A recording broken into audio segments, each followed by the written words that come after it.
जय हिंद जय भारत। आप देख रहे हैं जय भारत मीडिया, जहां हम बनते हैं जनता की आवाज़। कापासेड़ा एरिया के अंदर Vinayak dental and medical centre के द्वारा एक निशुल्क डेंटल और हेल्थ कैंप चेकअप लगाया गया। इस हेल्थ कैंप के अंदर सैकड़ों मरीजों ने अपनी जांच कराई, साथ ही निशुल्क दवाई और साथ ही कम रेट पर यहां जो लैब टेस्ट हैं वो उनको करवाए गए।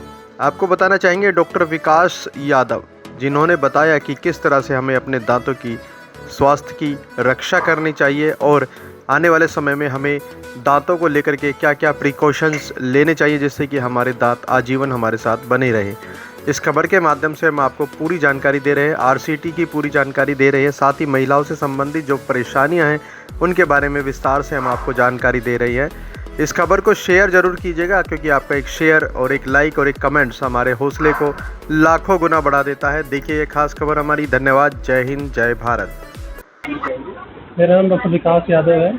डॉक्टर साहब, आज ये कैंप कहाँ पे लगाया जा रहा है और कितने मरीजों से क्या क्या उनकी ज़रूरत है जिन्हें आप पूरा कर रहे हैं? हम अभी Vinayak dental and medical centre Kapashera में जो कि है ओल्ड दिल्ली रोड पे है, तो यहाँ पे हमने कैंप लगाया है और इसमें जनरल फिजिशियन, डेंटल और ENT, ब्लड टेस्ट और फ्री मेडिसिन ये सब इसमें रखा गया है। नॉर्मली जो लोग हैं डेंटल से रिलेटेड जिनकी प्रॉब्लम है वो क्या सबसे ज़्यादा समस्या लेके आते हैं? लेकिन सबसे ज़्यादा समस्या आजकल, क्योंकि फूड जो है वो आपका जंक फूड लोग ज़्यादा खा रहे हैं और इस वजह से लाइफस्टाइल ऐसी हो गई, सबको फास्ट फूड की आदत हो गई है। इस वजह से टीथ में जो है कैविटीज़ लगना एक कॉमन प्रॉब्लम हो गई है। प्लस जो ओरल हाइजीन पे लोग थोड़ा सा टाइम भी नहीं देना चाहते हैं या कम देना चाहते हैं, तो इस वजह से ये दोनों ही प्रॉब्लम है। इसकी वजह से डेंटल कैविटीज़ और आपके जो ओरल हाइजीन है वो लोगों का मेंटेन नहीं हो पाता, तो यही मेजरली तो यही प्रॉब्लम लोग लेकर आते हैं। डॉक्टर विकास, एक बहुत ज़रूरी लोग ये जानना चाहेंगे कि ये हेल्थ चेकअप जो है आप इधर ही लगाते हैं या कहीं और भी रूरल एरियाज में लगाने का प्लान कर रहे हैं या लगाया है? हमारे जो डेंटल कैंप्स हैं वो काफ़ी जगह लगते रहते हैं, विलेज एरियाज़ में भी, थोड़े जो पुअर पॉपुलेशन है उनके पास भी, तो काफ़ी रेगुलरली हम कैंप्स का आयोजन करते रहते हैं। और यहाँ पर with in the premises also हमारा लगभग एवरी 6 मंथ्स में ये कैंप का आयोजन होता रहता है, ताकि जो भी पुअर पीपल हैं, जो नीडी पीपल हैं, उनकी हम हेल्प कर सकें। कुछ लगता है कितना फ़ायदा होता है लोगों को भी? कई बार क्या होता है कि अगर फ्री चीज़ देते हैं किसी को तो वो उसकी कदर नहीं करता है, तो कितना देखने को मिलता है कि लोग कितना इससे बेनिफिट ले पाते हैं? लोग काफ़ी फ़ायदा उठाते हैं इससे, और क्योंकि हम काफ़ी टाइम से लगा रहे हैं, यहाँ पर कैंप लगा रहे हैं, तो हमारे पुराने एक्सपीरियंस के हिसाब से हमें पा रहे हैं कि काफ़ी लोग इसमें बढ़ चढ़ कर हिस्सा लेते हैं। और ये जो कापासेड़ा एरिया है ये थोड़ा सा सेमी अर्बन एरिया है और लोग थोड़े से यहाँ पे ज़्यादा पेइंग नहीं है और लोगों को फाइनेंशियली थोड़ी सी प्रॉब्लम रहती है, तो इसलिए भी हम समय समय पर लोगों की मदद करने के लिए ये लगाते हैं। और कौन-कौन डॉक्टर हैं जो आज हमारी डेंटल की पूरी टीम है, जिसमें कि सारे डेंटल के भी स्पेशलिस्ट हैं, जैसे रूट कैनाल स्पेशलिस्ट हैं और ब्रेसिस जो बच्चों को लगते हैं, क्योंकि दांत इसके टेढ़े-मेढ़े होते हैं, तो उनको ब्रेसिस लगाए जाते हैं, तो उनके अलग स्पेशलिस्ट हैं। इसके अलावा जनरल फिजिशियन है, गायनी है और बाकी हमारे लैब टेक्नीशियंस वगैरह हैं जो कि ब्लड सैंपल कलेक्ट कर रहे हैं, तो ये सब यहाँ पे सारे लोग आए हैं।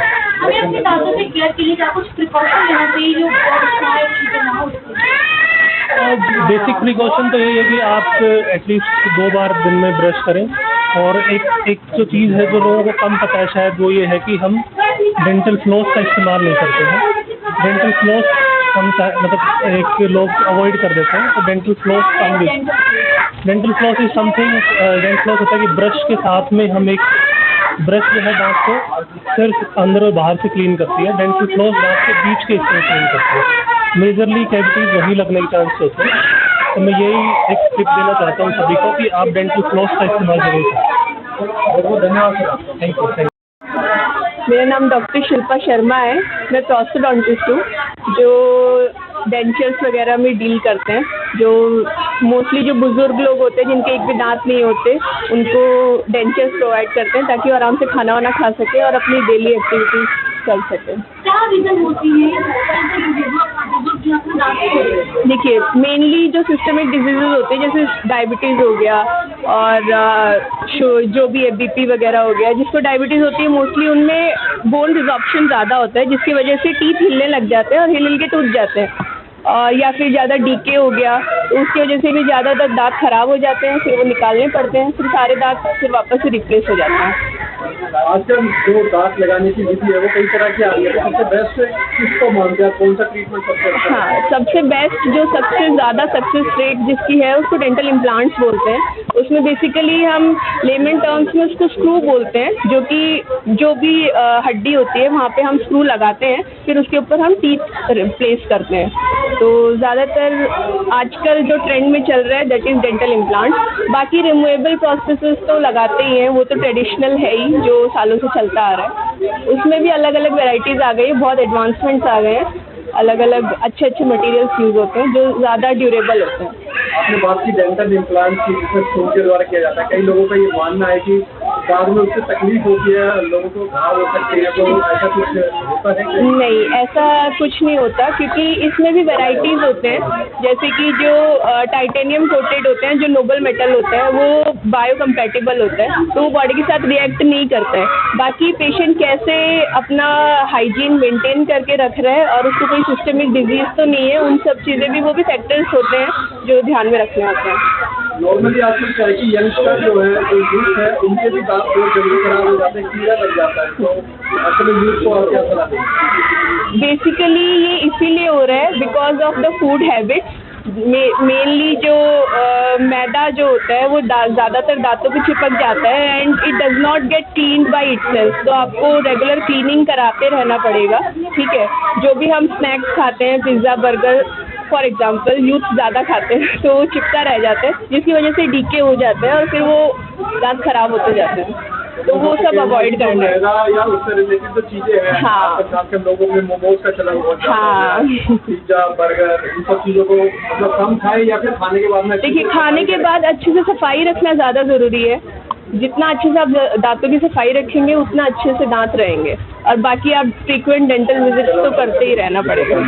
एक स्वस्थ दांतों के लिए हमें कितने दिनों के बाद में अपने डॉक्टर से संपर्क करते रहना चाहिए? देखिए, एवरी जो आईडीए रिकमेंड करता है वो एवरी 6 to 7 मंथ्स आपको डेंटल विजिट करना ही चाहिए एक बार अपने डेंटिस्ट के पास। बहुत बहुत धन्यवाद। सबसे पहले हम आपका नाम जानना चाहेंगे, और आज जो हेल्थ चेकअप कैंप किया जा रहा था, तो महिला से रिलेटेड क्या क्या यहाँ पे समस्या है वो लेकर के आपके पास आ रही है? मेरा नाम डॉक्टर मधु गोड़िया है। तो आज का जो कैंप है वो बेसिकली बेस्ड है जो भी फीमेल, जो भी स्त्री रोग विशेषज्ञ के अंडर या फिर प्रेगनेंसी के टाइम पर प्रॉब्लम्स आती हैं। ठीक है, स्त्री रोग जो समस्याओं में बहुत सारी दिक्कतें आती हैं, जो अभी ऐसे पब्लिकली मतलब एक ही चीज़ का नाम तो नहीं ले सकते। पर्सनल प्रॉब्लम्स जो भी रिलेटेड फीमेल से रहती है वो सारी है, उसका सबका हम देखते हैं। उसको डायग्नोज करने के लिए ब्लड टेस्ट, अल्ट्रासाउंड, सीटी, एमआरआई, जिस भी चीज़ की ज़रूरत पड़ती है वो सब हम लोग कराते हैं। उसके बाद अगर पेशेंट अफोर्ड कर सकता है तो ठीक है, वरना उसकी हिस्ट्री के ऊपर इलाज करते हैं।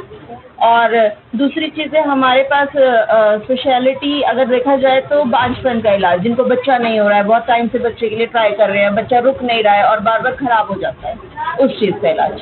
किसी को रसौली है जो बहुत कॉमन है आजकल, छोटी छोटी बच्चियों को रसौली हो जाती है, पीरियड से रिलेटेड प्रॉब्लम्स हो जाती हैं, उन सब का इलाज हमारे यहाँ होता है। आपने रसौली का नाम मेंशन किया, क्या है ये? मतलब अगर सिंपल भाषा में पूछा, सिंपल भाषा में जनरली लोग उसको रसौली ही समझते हैं। उसको हम फिब्रॉइड कहते हैं अगर वो बच्चेदानी के अंदर है, बच्चेदानी के बाहर अंडेदानी होती है अगर वहाँ है तो उसको सिस्ट कहते हैं। सिस्ट वाटर फिल्ड कैविटी होती है, एक पतली सी झिल्ली के अंदर पानी भरा होता है जिसको सिस्ट कहते हैं। फिब्रॉइड एक मांस की गांठ होती है जो बाहर भी हो सकती है, अंदर भी हो सकती है। अगर बच्चेदानी के अंदर है तो ऑपरेशन ही इलाज है, दवाइयों से थोड़ा सा कम काम चलता है, और अगर बाहर अंडेदानी में है तो दवाइयों से पूरी तरह ठीक हो सकती है, साइज पे डिपेंड करता है। पेशेंट के लिए एक बहुत ज़रूरी उसका खर्चा हो जाता है, तो कितना क्या उसका खर्चा रहता है इलाज के दौरान? खर्चा जो है सिस्ट 2 टाइप की होती है, एक बहुत ज़्यादा प्रॉब्लम नहीं करती तो दवाइयों से ट्रीटेबल है, दवाइयों से ठीक हो सकती है, एक को सिर्फ सर्जरी से ठीक किया जा सकता है। दवाइयों में बहुत ज़्यादा खर्चा नहीं होता। नॉर्मल मेडिसिन 3-6 महीने का एक ट्रीटमेंट कोर्स हम देते हैं जिसमें वो ठीक हो जाती है, 100% क्योरेबल है ओवेरियन सिस्ट। ठीक है, if it is not complicated, वो भी कई टाइप की है, वो सारा कुछ एक्सप्लेन करना इज़ नॉट पॉसिबल अभी के लिए, है ना। लेकिन अगर कॉम्प्लिकेटेड है तो इट कैन टेक टाइम। अगर पेशेंट को प्रेगनेंसी करनी है, अगर पेशेंट के बच्चे नहीं हैं, तो हम उस हिसाब से ट्रीटमेंट करते हैं कि हमें सिस्ट को ट्रीट करना है, बच्चा करवाना है, उसके बाद परमानेंट ट्रीटमेंट होगा। लेकिन अगर वो सिस्ट ऐसी है जो दवाइयों से ठीक नहीं हो सकती, अंडेदानी को भी अफेक्ट कर रही है, तब फिर उसका इलाज उस हिसाब से होगा, या तो उसको निकालना पड़ता है। और अगर बहुत सारे केसेस में ऐसा भी है कि यूट्राइन फिब्रॉइड, बच्चेदानी के अंदर वाली सिस्ट कोई परेशानी नहीं कर रही, तो उसको पड़ा रहने देते जब तक वो परेशानी नहीं करती। मैम, बालपन की आपने बात की, आजकल की जीवन शैली को लेकर के आप क्या कहेंगे? क्या सबसे बड़ा रोल इसी चीज़ का है कि आजकल जब लोग अपने खान पान का ध्यान नहीं दे रहे हैं, या फिर जो शादियाँ हैं वो काफ़ी ज़्यादा उम्र में कर रहे हैं, तो वो बालपन से संबंधित हो जाती है? लाइफस्टाइल बहुत बड़ी चीज़ है, बहुत मैटर करता है। ऑब्वियसली अगर सीडेंटरी लाइफस्टाइल है, ठीक ठाक नहीं है खाना पीना, तो उससे फ़र्क पड़ता है, हार्मोनल इम्बैलेंस होता है, जो मेजर कॉज है इनफर्टिलिटी का। उसके बाद सेकेंडरी कोई भी स्ट्रक्चरल डिफॉर्मिटी आती है।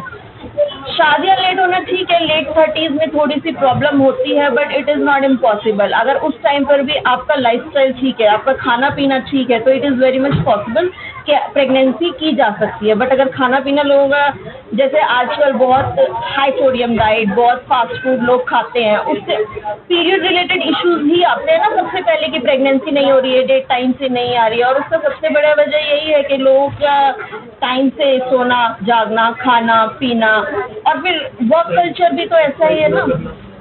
ऑफकोर्स वर्क कल्चर भी ऐसा ही है ना, डे शिफ्ट, नाइट शिफ्ट, और हार्मोन बहुत डिपेंड करते हैं प्रॉपर स्लीप के ऊपर। अगर आपकी स्लीप अच्छी नहीं है, यू आर स्ट्रेस्ड आउट, आपका स्ट्रेस कॉर्टिसोल रिलीज ज़्यादा हो रहा है, स्ट्रेस हार्मोन ज़्यादा है, तो वो हार्मोन्स को बिगाड़ के रख देता है। और फीमेल्स में this is a very important factor. Patient के लिए आप क्या मूल मंत्र संक्षिप्त में देना चाहेंगे छोटे से, कि आपको ये कार्य करना चाहिए या आपको ये विधि अपनानी चाहिए? देखो, पेशेंट्स के लिए आजकल पेशेंट्स बहुत छोटे छोटे बच्चे, लड़कियां भी आती हैं, जहाँ तक स्त्री रोग की बात है ना, 9-9, 8-8, 10-10 साल की बच्चियों में पीरियड, जिसको हम टाइम से पहले प्यूबर्टी आ जाना कहते हैं, ठीक। और उसका बहुत बड़ा रीज़न ये हाई शुगर डाइट, बाहर का खाना या फिर फास्ट फूड है। तो उसके लिए पेरेंट्स को इस चीज़ का ध्यान रखना है कि ज़्यादा से ज़्यादा बच्चों को, लड़कियों को घर का खाना देना है। यंग जो हमारा पॉपुलेशन है, उसको इस चीज़ का ध्यान रखना है कि घर के खाने पे फोकस करना है, एक्सरसाइज करनी है। अगर कोई प्रॉब्लम होती है तो जितना जल्दी हो सके डॉक्टर से आकर मिले, इंटरनेट पे सर्च करके खुद ट्रीटमेंट करने से अच्छा, और जो डॉक्टर बताए उसको फॉलो करें। नमस्कार, मैं डॉक्टर श्वेता गुप्ता हूँ, रूट कैनाल स्पेशलिस्ट। दंत रोग से रिलेटेड जो चीज़ें हैं हम उनका इलाज करते हैं। आपने पूछा कि आज लोग हमारे पास मैक्सिमम किस चीज़ों के लिए आते हैं, तो सबसे ज़्यादा कॉमन चीज़ अगर आप देखोगे तो वो है कि खाना फंसने की दिक्कत। उससे लोगों को पता चलता है कि दांत में कोई दिक्कत है, कहीं कोई चीज़ है जो हमें परेशान कर रही है, और उसकी वजह से वो क्लिनिक आके चेकअप कराते हैं। तो सबसे पहली चीज़ जो है वो है कि अगर आपको दांतों में कहीं भी किसी प्रकार का कोई दर्द है, खाना फंस रहा है, या किसी तरीके का कोई गड्ढा दिख रहा है, तो लोग उसके इलाज के लिए हमारे पास आते हैं, और वहाँ से फिर हम चेकअप करके आगे की चीज़ों को समझाना शुरू करते हैं। आज सबसे ज़्यादा लोग मैम इग्नोर करते हैं दांतों की सफाई को लेकर के। सब चीज़ों पे ध्यान देते हैं, लेकिन दांतों की सफाई को, जैसे कि आपने बताया, वो ध्यान नहीं देते हैं। तो ऐसे में क्या समझ सकते हैं कि कितने दिनों में एक दांत की लाइफ कम से कम हो जाती है? मतलब जैसे कि पहले कहते थे कि 100 साल तक की दांत मजबूत रहते थे, आजकल लोग 40 साल 30 साल की उम्र में उनके दांत या दाढ़ जो है वो निकाल दी जाती है। तो क्या कहेंगे इस बारे में? ये कहेंगे कि आज की जनता जो है, आप ये कह सकते हैं कि नहीं, दांतों का ध्यान रखना चाहते हैं, बस ये है कि उन्हें सही तरीके की गाइडेंस नहीं मिल रही है। तो अगर उन्हें सही टाइम पे बताया जाए, सही इलाज बताया जाए, सही चीज़ों से उनका इलाज किया जाए, तो डेफिनेटली दांत उतने ही लंबे चलेंगे जैसे पहले चले जाते थे। लाइफस्टाइल में परिवर्तन आने की वजह से चीज़ों में बदलाव आया है, लेकिन उसी के साथ हमारी जो मोडालिटीज़ हैं वो भी बदली हैं। इसमें मैं एक ऐड ऑन करना चाहूँगा कि अभी क्या होता है कि आजकल डेंटल ट्रीटमेंट क्या होता है कि लोग बोलते हैं बहुत एक्सपेंसिव है, बट क्या है कि डेंटल ट्रीटमेंट आपका अगर आप टाइम पे दिखा लेते हैं तो बहुत एक्सपेंसिव नहीं है।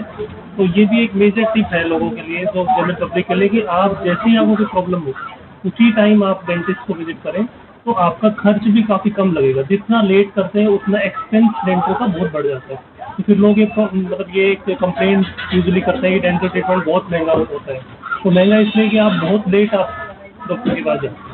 RCT तक पहुँचने का मतलब क्या ये समझा जाए कि बिल्कुल इलाज का अंतिम समय आ चुका है या उस दांत का? आप आज की डेट में बोलेंगे तो आरसीटी दांत बचाने की तरफ है। अंतिम इलाज माने आपका जो दांत है अब वो बचाया नहीं जा सकता, उसे निकालने का ही सल्यूशन है। तो आरसीटी को ये ना समझ के कि अंतिम इलाज है, ये सोचिए कि शुरुआत है एक दांत बचाने की। पहले हम ये कहते हैं कि अगर कहीं आपको थोड़ी दिक्कत है, हो सकता है उसमें मसाला भर के या उसको बिना किसी और चीज़ से भी ठीक किया जा सकता है, लेकिन आरसीटी से मतलब है कि आप दांत को इलाज करके सही हालत में अपने साथ आजीवन साथ रख सकते हैं।